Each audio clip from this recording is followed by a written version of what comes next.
If you hate doing something, do it together with something else that you like doing.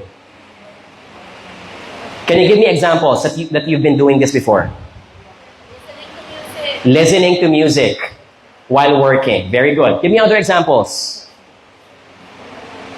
I hate washing dishes. Who does? Who hates washing dishes? Wow, you don't have dishes at home?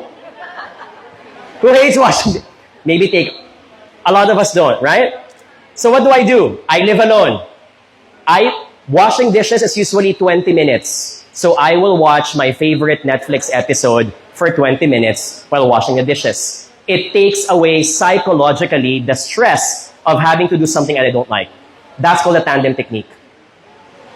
The tandem technique doesn't have to be an activity. It could also be a person. Meaning, if you don't like doing something, do it with someone that you like.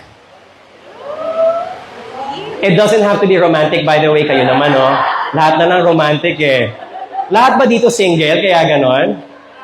Uhaw na uhaw? You guys are thirsty, huh? My point is this. If you're intimidated to present in front of an audience, tag along someone that makes you feel comfortable. Focus your attention to that one person as if the audience is just that one person. You'll feel better speaking in front of that audience as well. That's called tandem technique.